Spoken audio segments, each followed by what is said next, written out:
사도신경으로 신앙 고백 드리겠습니다. 나는 전능하신 아버지의 하나님 천지의 창조주를 믿습니다. 나는 그의 유일하신 아들 우리 주 예수 그리스도를 믿습니다. 그는 성령으로 잉태되어 동정녀 마리아에게서 나시고 본디오 빌라도에게 고난을 받아 십자가에 못 박혀 죽으시고 장사된 지 사흘 만에 죽은 자 가운데서 다시 살아나셨으며 하늘에 오르시어 전능하신 아버지 하나님 우편에 앉아 계시다가 거기로부터 살아있는 자와 죽은 자를 심판하러 오십니다. 나는 성령을 믿으며 거룩한 공교회와 성도의 교제와 죄를 용서받는 것과 몸의 부활과 영생을 믿습니다. 아멘. 찬송가 428장 찬송 드리겠습니다.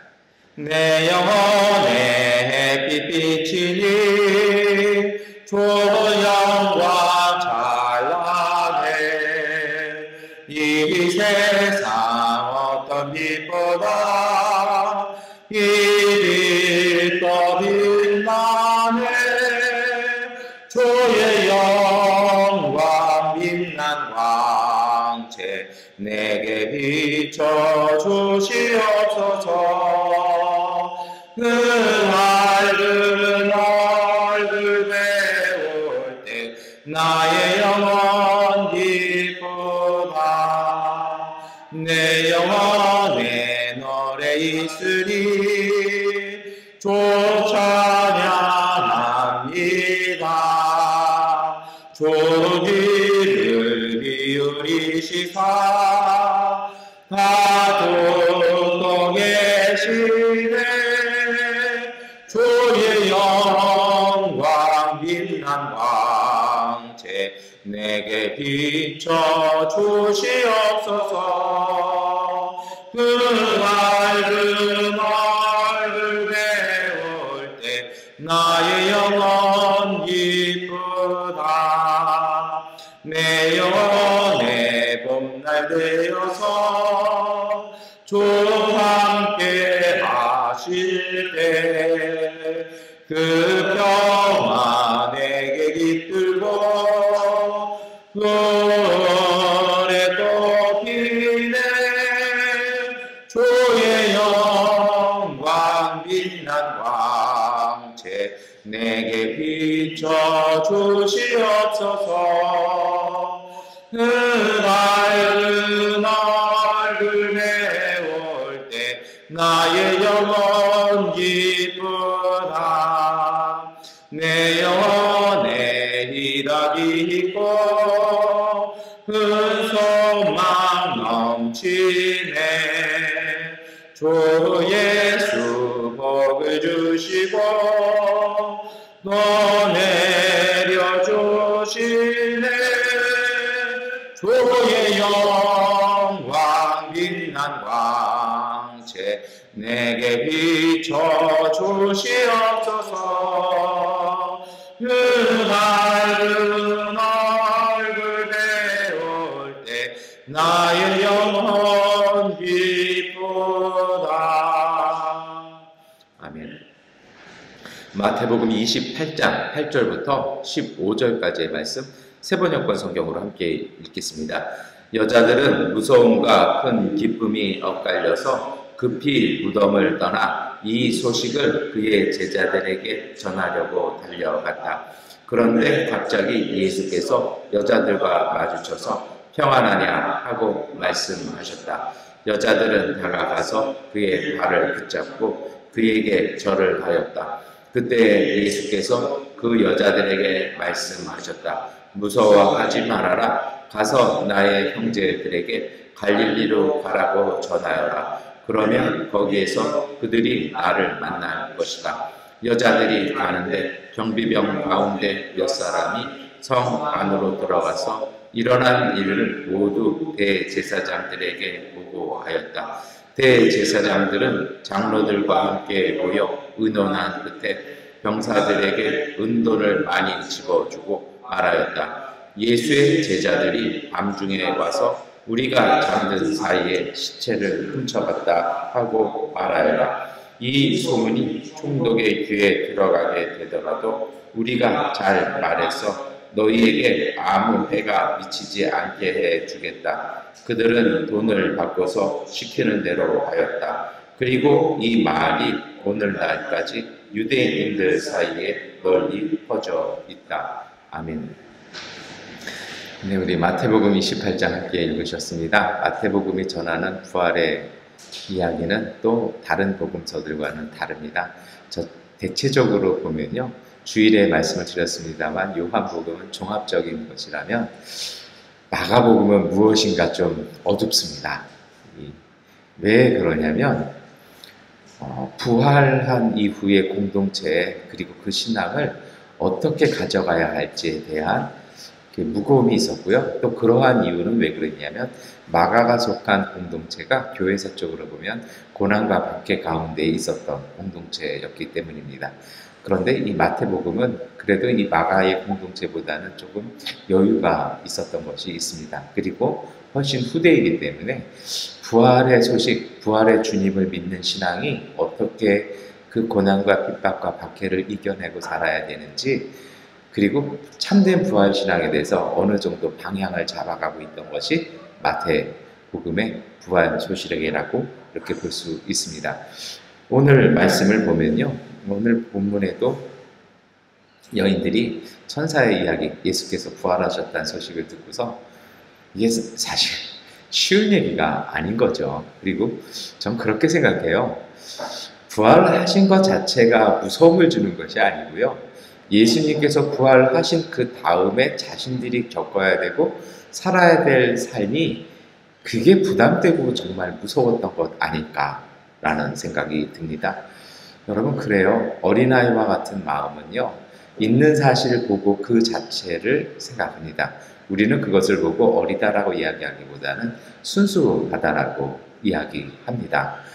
그래서 사람이 살아가면서 이 순수함을 잃어버리게 되면 어떻게 되냐면요, 보여지는 사실과 현상 그 자체만을 보고 읽고 생각하고 판단하는 것이 아니라 그것이 나와 어떤 연관성이 있는가, 그리고 그것에 대한 해석들, 그리고 앞으로 내가 해야 될 일들을 생각하면 거기서부터가 이제 사실 어른들이 하는 생각이고 거기서부터가 좀 복잡해집니다. 세상의 그 아픔이라기보다는 고된 이유 중에 하나가 그러한 것이 주된 현상이기 때문에 어렵다라는 생각을 해봅니다. 여러분, 사실 그렇잖아요. 저는 이런 생각 해볼 때마다 정치인들이 딱 생각나요. 국민들 입장에서야 그냥 이런 문제 생기면 이렇게 저렇게 처리하면 되고, 또 이런 국가적인 어떤 방향이 보이고 국가적인 여러 가지 것들이 생기면, 아니 국가까지는 아니어도요, 어떤 조직이나 내가 몸담고 있는 공동체 그런 게 생기면 그냥 그거 있는 대로 순수하게 받아들여서 그것을 이렇게 고치고 저렇게 고쳐나가면 됩니다. 그런데 문제는 뭐냐면요, 소위 말해서 그 성숙하다는 생각, 계산 빠르다라는 그 생각은 그러한 단순함이 아니라 거기에서 여러 가지 것들을 생각하고 그 파생의 효과들을 생각하기 시작합니다. 그리고 현실, 정말 앞에 있는 문제에 대한 해답을 내놓는 것이 아니라 자신이 생각하고 계산한 것에 대한 해답을 내놓게 됩니다. 거기에서 사실 정치에서의 문제가 생기고요, 오늘 우리가 살아가는 공동체 속에서도, 그리고 조직이나 어떤 여러 가지 삶에서도 여러 가지 문제들이 생깁니다. 영화적으로 그런 걸 정말 한국 사회의 그런 모습들을 잘 보여줬던 영화 하나가 있어요. 굳이 영화 제목은 말씀드리지 않겠습니다. 그 영화 보면 이렇습니다. 사건이 하나 딱 생겨요. 근데 이게 다 커넥션이 연결된 거예요. 거기에 정치인도 끼어있고 기업도 끼어있고 검사도, 유망한 가족이 빵빵한 그런 검사도 딱 끼어있습니다. 그래서 그들은요, 그 범인을 잡는데 사실 그 사건의 원인은 경찰이 오바를 했거든요. 근데 그 사고를 덮어야 되니까 억울한 죄인 하나를, 그냥 가장 범인 같은 사람을 딱 이렇게 찍습니다. 그리고 이 사람을 이렇게 몰아가지고 이렇게 만들어요. 그리고 나서 억울한 희생양 하나를 딱 만들어 버리는데, 나중에 알고 보니까 가장 범인 같았던 그 사람이 진짜 범인이었던 거죠. 그리고 나서 굳이 건드리지 말아야 될 것들을 하다 보니까 모두가 이렇게 공멸하는 어떤 한국 사회의 그런 커넥션, 어떤 검찰에 대한 이야기들을 쭉 담아놓은 영화를 본 적이 있습니다. 참 어두운 영화죠. 그런데 그것이 어찌 보면 우리가 살아가는 현대 사회와 우리의 생각들을 잘 둔 것이 있습니다. 여러분, 그래서 신앙은요, 단순한 것이 좋습니다. 신앙은 있는 그대로의 순수함을 보고 하는 것이 좋은데요. 부활하신 예수에 대한 신앙도 마찬가지입니다. 예수님 부활하셨어요. 그런데 문제는 어디에 있습니까? 그분이 부활한 건 정말 놀랍고 감사하고 기쁜 일이죠. 근데 진짜 문제는요, 그 부활하신 예수를 예수에 따랐던 제자 공동체는 모두가 배신하고 떠나갔었다는 것입니다. 두 번째로, 그분이 부활하심을 통해서 예수를 십자가에 못 박았던 권력자들이 그냥 가만히만은 있지 않았을 것이라는 염려들, 이 모든 것들이 성인이라면 피부적으로, 실감적으로 느꼈을 것입니다. 예전에 저는 그 대학가 옆에 있는 고등학교를 나왔습니다. 대목을 한참 해서 대학생들이 쫓겨나가면요, 도망가기 시작하고 체포하는, 소위 그 시대 백골단이라고 말하는 공권력이 쫓아가면 딱 대비되는 장면이 있어요. 모든 대학가 앞이니까 얼마나 분주하고 얼마나 상점이 많겠습니까? 근데 그 상점이 딱 두 개로 나뉩니다. 체르탄 소리가 나자마자 셔터를 완전히 끝까지 내려버리고 자물쇠를 바깥에서 채워버린 가게들이 있고요. 셔터를 내리긴 내렸는데 정말 약간의 틈 정도는 열어놓은 그런 가게들이 있습니다. 몇 개 안 되는 가게들이죠. 왜 다 안 닫았을까요? 도망갔던 대학생들이 막 도망오면 그 틈 사이로 이렇게 딱 몸을 굴려서 들어오면 사장님은 그 셔터를 발로 얼른 밟아가지고 셔터 경찰이 오기 전에 문 닫는 그런 가게들이 있었습니다. 그래서 학생들 주변에서는 이왕 팔아줄 바에는 그런 가게 팔아주자. 열심히 다니지만 또 그런 가게일수록요, 정보과 형사들이 이렇게 있어서 그 사장님, 그 가게, 제가 흑석동에서 자랐는데 흑석동에 오래 근무했던, 일하셨던 사장님들은 꼭 이상한 거 하나를 이렇게 장식을 해놓습니다. 그거 걸리면 정보과 형사 와 있다라는 거라고 해서 아무도 안 들어갔던 그런 기억이 납니다. 여러분, 거기에서도 사람이 계산이 생기고 피부가 실감적으로 위기감을 느끼거든요. 이 여인들 몰랐을까요? 이 여인들은 그걸 아는 것입니다. 그래서 그들은 두려워서 도망가기 시작했습니다. 그러나 그나마저 다행인 것은 8절인 말씀처럼 천사들이 얘기했던 것처럼 제자들에게 예수의 부활의 소식 알리려고 그들은 달려간 것입니다.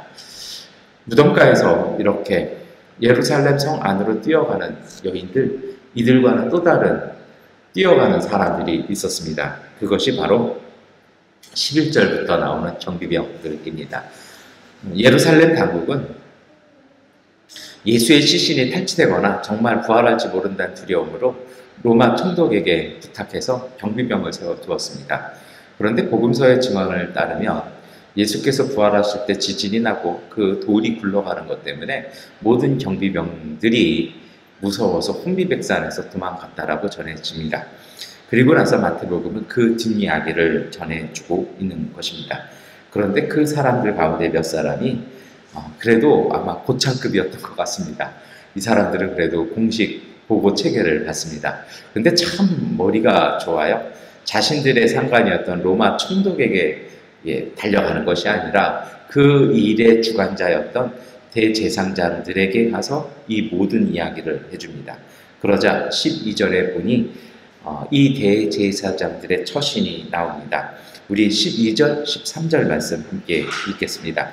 대제사장들은 장로들과 함께 모여 의논한 끝에 병사들에게 은돈을 많이 집어주고 말하였다. 예수의 제자들이 밤중에 와서 우리가 잠든 사이에 시체를 훔쳐갔다 하고 말하였다. 역시 대제사장들은 정치 단수가 보통 아닙니다. 예수의 시신이 없어졌다는 이야기, 그 돌문이 누군가에서 열려졌다는 이야기, 부활했을지 모른다는 그 이야기가 퍼져나가는 것이 그들에게는 보였습니다. 예측이 되는 거죠. 그래서 그들의 방법은 예수에 대한 정보를 은돈 30냥으로 사들였던 것처럼 경비병들의 입을 무수히 많은 은돈을 주고 그들의 입을 막고 유언비어 날조하는 공작, 여론 공작을 시작합니다.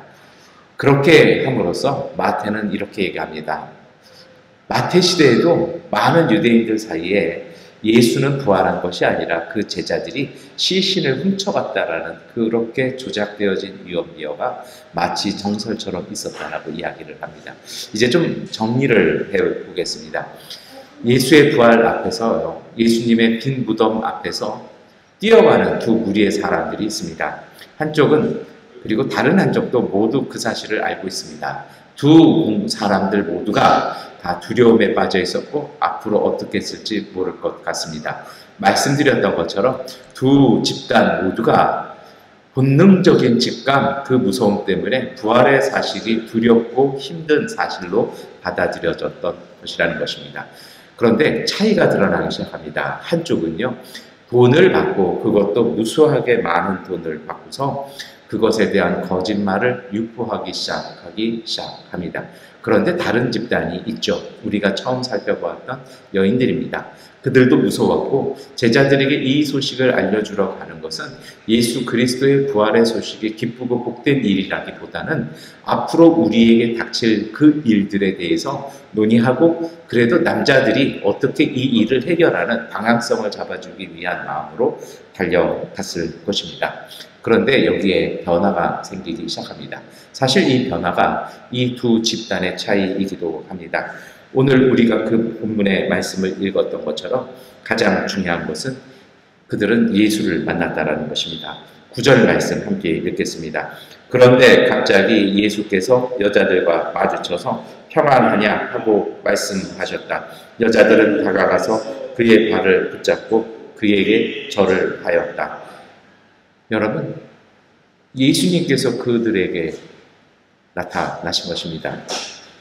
그리고 예수님께서 말씀하십니다. 평안하냐라고 말씀을 하십니다. 이 본문의 이 구절이 잘못 알려진 것은 평화라고 그렇게 알려진 경우들이 있습니다. 그런데 오늘 이 원어 성경에는 샬롬, 에이렌에 이런 단어로 쓰여 있지 않습니다. 여기에서 이 평안하냐라는 것은요, 기뻐하라는 겁니다. 우리가 크리스마스 때 이야기하는 조이풀이 여기에 해당하는 해석일 것입니다. 지금이 기뻐할 때일까요? 정말 우리가 어떻게 해야 될지, 제자들 다 배신했는데, 그리고 로마 당국이, 예루살렘 당국이 가만 안 있을 텐데 여기에서 기뻐하라고요? 예수님의 이 뜬금없는 여인들 앞에서 이 여인들이 보여지는 자세가 있습니다. 여인들은 이 말도 안 되는 이 이야기를 듣고요, 다가가서 예수님의 발을 붙잡고 절을 하기 시작합니다. 여러분, 이것은요, 이 행동은 어떤 것이냐면 관계의 회복입니다. 다가가서 발을 붙잡는다라는 것은요, 우리가 향유 붓는 이야기에서도 살펴봤습니다만 제자가 스승들에게 할 수 있는 일입니다. 그런데 문제는 이 일은 여성은 할 수 없는 일이었다라는 것입니다. 제자들만이, 남자들만이 할 수 있는 일이었고 지금까지 마리아만 했던 일이었습니다. 그런데 그 일들이 이제 예수님께서 기뻐하시라는 이 말씀, 예수님께서 주시는 이 축복과 이 중보를 통해서요, 여인들 속에 변화가 일어났다는 것입니다. 여기에서 서로 다른 길을, 그리고 부활에 대한 서로 다른 해석들이 나옵니다. 한쪽은 두려움과 막막함 속에 돈을 선택했습니다. 그런데 다른 한쪽은 그 예수님과의 만남이 주시는 기뻐하라는 그 말씀 앞에서의 순종을 통해서 예수의 부활의 증인으로 변하기 시작합니다.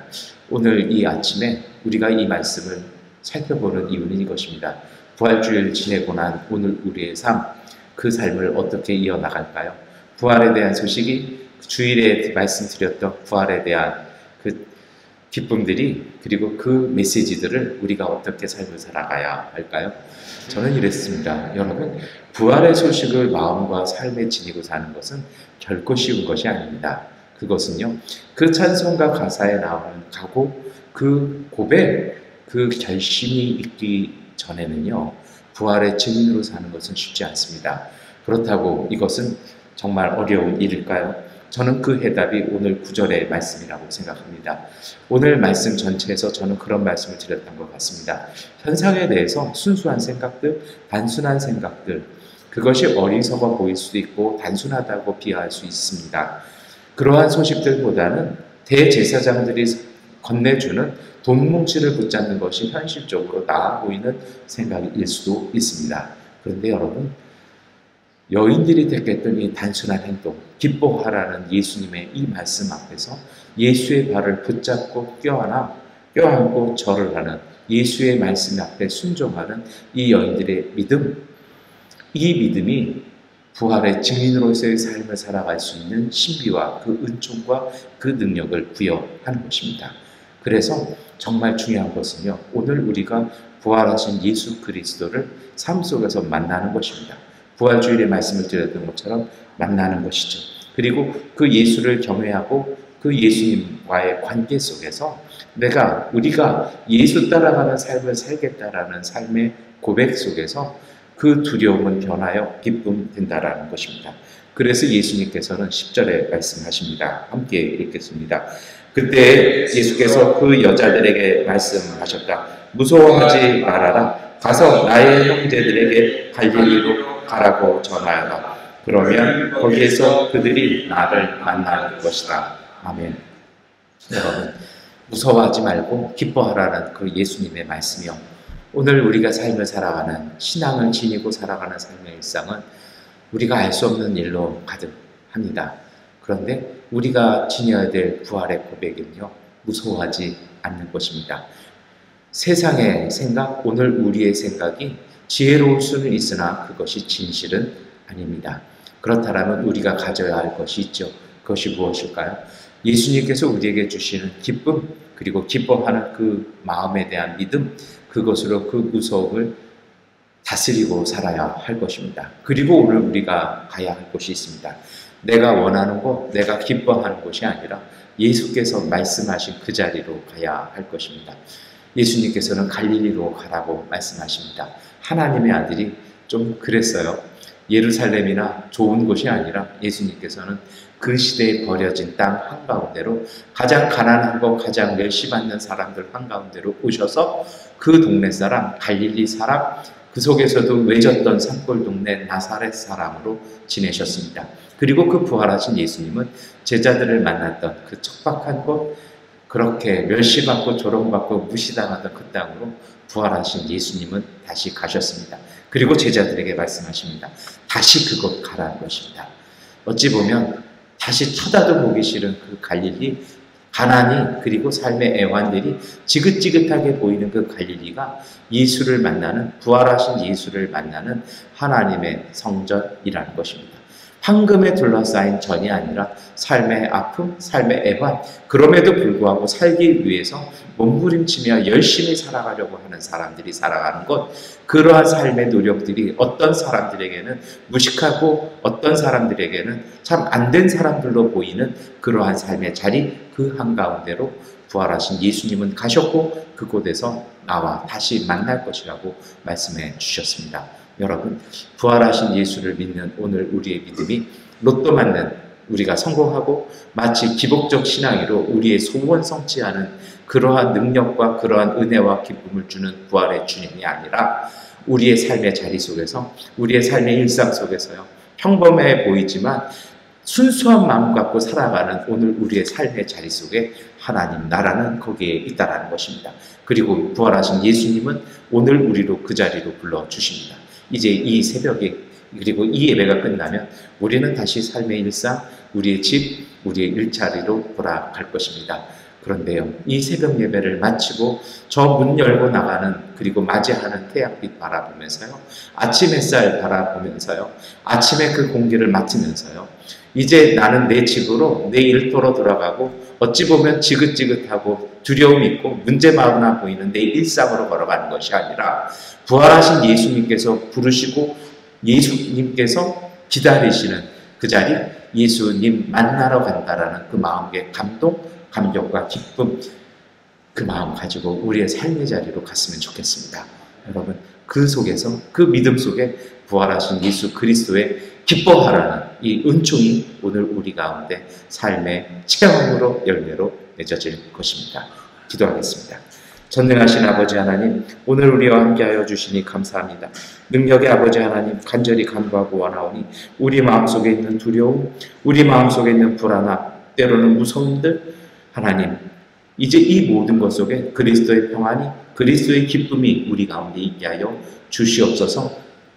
성령께서 오늘 우리의 마음과 생각을 밝혀주셔서 하나님 있는 사실 그대로를 하나님이 주시는 인도하심 그 자체를 보고 기뻐하며 하나님 주님을 만나고 찾아내는 믿음의 사람들 될 수 있도록 성령께서 우리를 거룩하게 하여 주시고 인도하여 주시옵소서. 하나님 이제 이 예배, 이 기도를 마치고 오늘 우리는 삶으로 돌아갑니다. 더 이상 우리가 살아가는 집만이 아니라 부활하신 주님께서 우리를 부르시고 기다리시는 그곳으로 간다라는 기쁨과 설렘 가지고 우리의 일상으로 돌아가게 하시고 그 일상 속에서 부활하신 주님께서 주시는 부활의 은혜와 그 능력과 영광으로 예수 그리스도와 함께 어둠의 권세 이기고 승리하며 살아가는 믿음의 사람들, 하나님 나라의 자녀들 되게 하여 주시옵소서. 예수 그리스도의 이름으로 기도드립니다. 아멘. 하나님께 기도하는 시간 갖도록 하겠습니다.